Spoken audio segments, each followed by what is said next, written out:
Welcome back to the Pokemon Unite Boss Rush Guide starring Wave 2's bosses. Like before, we'll dive into each boss's mechanic, how to dodge them, and how to optimize damage dealt to them. But before we look into the bosses themselves, here are the buffs which each boss receives on extreme difficulty. Alright, let's roll. Araquanid.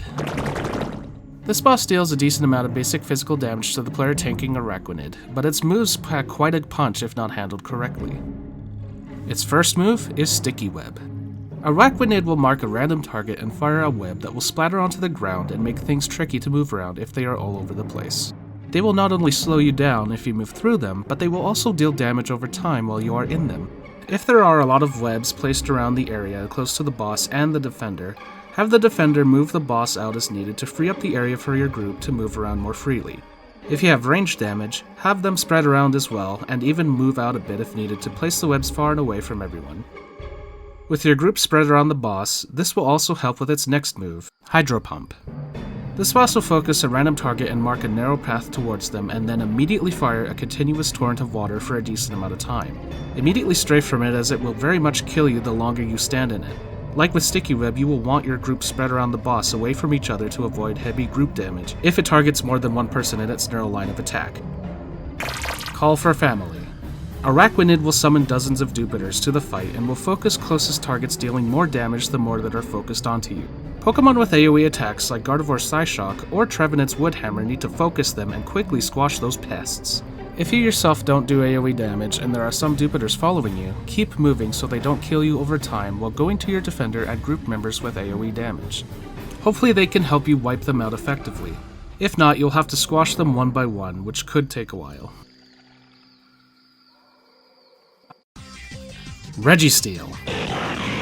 Thankfully this Regi isn't as destructive as Regirock from last wave, but it could still do some crazy attacks that can shatter group members easily if not careful. Registeel will focus a random member and mark an arrow in front of it, firing a Focus Blast Orb that will fly towards them but keep bouncing off the edges of the room and certain objects. It will eventually disappear or it will hit somebody. They do heavy damage, so try your best to dodge them. A bulky support with strong self-healing could also run towards each orb one by one and eat them up. This is a decent strat if needed to reduce the amount of orbs flying around the room. Thankfully, the orbs do not do splash damage to multiple people at once, so feel free to stack with others for a good majority of this fight. Bulldoze. Like Regirock's Earthquake, Registeel's Bulldoze will hit the entire map, dealing damage to everyone, but it's a little bit less damage compared to Earthquake. However, with this week's cooldown reduction buff to every boss, this allows Registeel to cast Bulldoze a bit more frequently compared to Regirock's Earthquake. Make sure to grab a citrus berry if you have less than half of your HP left, or have your healer top you off as much as possible. Magnet Rise. Pillars of Steel will rise from the ground after Registeel marks 6 circles around the room, which interestingly enough represents the eyes on Registeel's face, plus itself in the middle. Neat, huh? If the pillar rises on you, it won't hurt. They are, however, very important throughout the fight, as they not only allow Focus Blast Orbs to ricochet even more hectically around the room, but these pillars are also used to counter another move of Registeel's called Steamroller. Registeel will focus a random player and follow their movement till it rolls towards them with great fury. This deals devastating damage to anyone in its path until it hits and stuns the targeted player. It will then target another player to roll towards again. To stop this from repeating over and over, have the player that's fixated by Steamroller run over to one of the pillars and be behind it. This way, Registeel will roll and collide with the pillar, causing it to be stunned and the pillar to shatter. Slowbro can also interrupt Steamroller with his Unite move, or the built-up stun meter from your group can also stop this. Whatever you do though, do not stun Registeel while it's casting Magnet Rise, otherwise your group will have no pillars to hide behind and Steamroller will wipe your group. To make this mechanic easier for your group to handle, have your defender lead Registeel to the outer parts of the map so it's standing near a pillar. That way your group, especially melee Pokemon, can easily run behind the pillar when Steamroller occurs. However, a quick note, make sure Registeel isn't facing towards the pillar where people will be standing behind, because it can cleave through them and kill them. Speaking of which, there is also one other potential strat we've tested with a ranged squad that could be used with a group that's coordinated or has communication. You not only tank the boss near the pillar like mentioned before, but have your ranged damage stand behind the pillar so they can melt the boss while being safe from most of the Focus Blast Orbs. This will also put your group in a perfect position when a Steamroller happens and then move to another pillar if needed. The final boss? Zacian. Compared to Registeel, this boss has even more lethal moves that can prove to be difficult. Of all bosses, she will actually require a fair amount of coordination with your group to reduce as much damage taken as possible. Zacian also has a crowned sword form, which will not only introduce some new moves, but also empower a couple of her regular form of moves during the fight and be even more deadly. Zacian will jump from the center of the room towards the top corner of the map and begin casting Ironhead. This move will mark all players with a number from 1 to 5, and a line of arrows will point from her towards player 1 and until all 5 players have been hit. The arrows from her will follow the marked player anywhere they move till she starts charging towards the player and do heavy damage.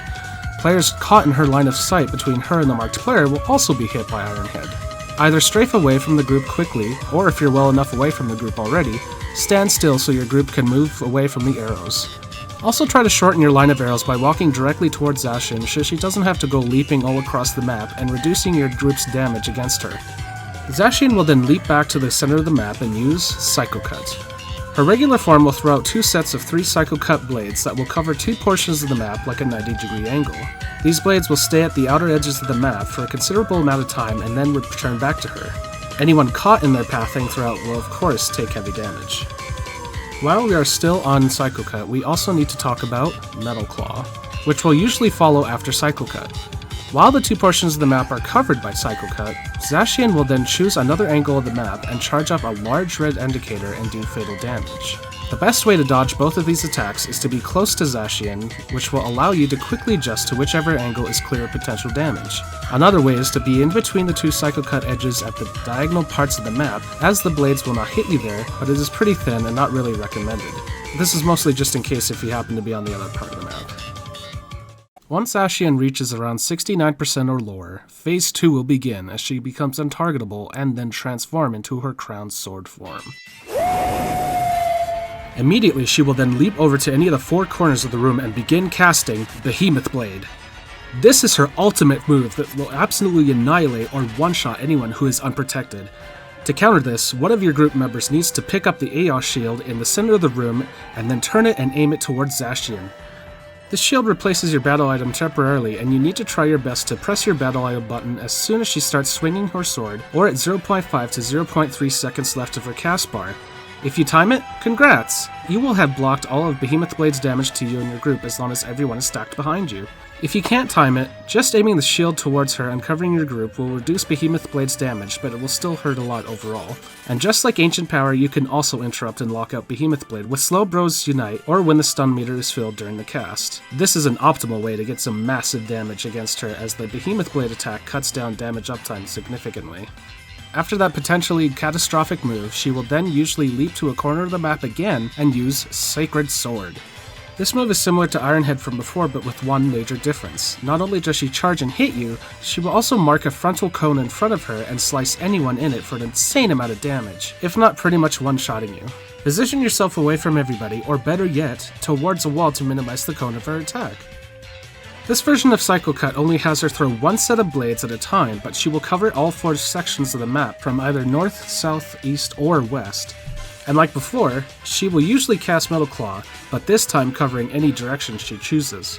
The best way to not get hit by these Psycho Cut blades when they return to her is to pay attention to the order of areas that she threw the blades in and keep your character in that general direction as much as possible. If you follow her pattern, she will pull back her set of 3 blades in the same order that she first threw them out. Once she pulls back her first set of triple blades, immediately head to that area so you can avoid the remaining 3 sets of triple blades, but again, be careful of Metal Claw that could cover that area also. During the Psycho Cut, she also could use one of her 2 remaining moves, Brutal Swing and Play Rough. Brutal Swing is a large outer circle move that will swing around her and hit anyone standing in that outer circle. Her inner circle inside her is safe from damage. Simply have your group run towards her and stack. And right after that, she will also use Play Rough, which is pretty much the opposite of Brutal Swing, and the inner circle is now the danger zone. Simply move away from her and be outside that inner circle. And voila! Every boss from Wave 2. Hopefully nothing important was missed in this guide, and hopefully this has helped players understand these mechanics fully. Feel free to like and subscribe for more boss rush guides in the future, and other Pokemon Unite shenanigans in general. Thanks so much for watching, and defeat those bosses for some good loot.